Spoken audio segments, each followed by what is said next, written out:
Panoorin po natin itong paliwanag ni Pangulong BBM Marcos.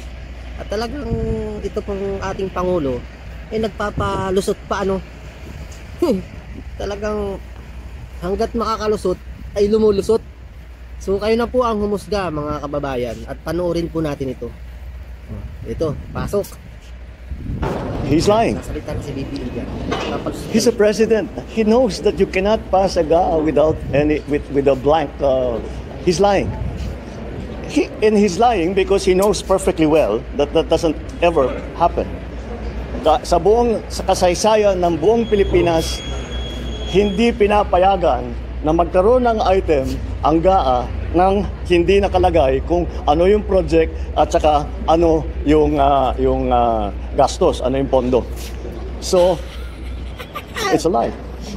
Ito nga po yung ating ipinakita. Dahil sinasabi nila, fake news daw po na may mga blanco doon sa Bicameral Conference Committee report. Ito po yung report, mga kababayan.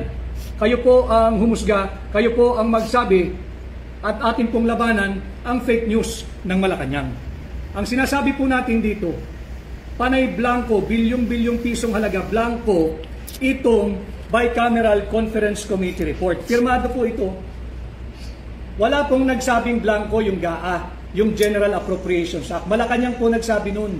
Linilihis nila itong usapan. Ang in-expose po ni Pangulong Duterte at ni Congressman Sid Ungab ay ang mga blanco pagdating sa bilyong-bilyong pisong halaga ng Bicameral Conference Committee report na siyang naging pundasyon at basihan nung General Appropriations Bill at nung enrolled bill na ito ay pinadala sa Malacanang at pinirmahan ni Bongbong Marcos at naging General Appropriations Act. Oh, di ba guys, napanood nyo naman kung paano ay grabe talaga ang ating bansa ngayon, no?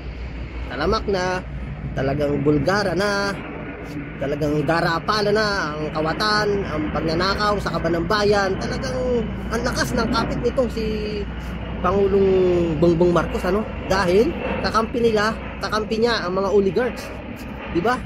Nagsasama-sama sila para nakawin ang pera natin, mga kababayan. Huwag po tayong pumayag, di ba?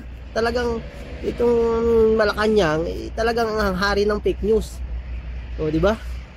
Share po natin itong video ito para mapanood din po ng mga kababayan natin, di ba? Ayun guys, God bless at ingat po tayong lahat.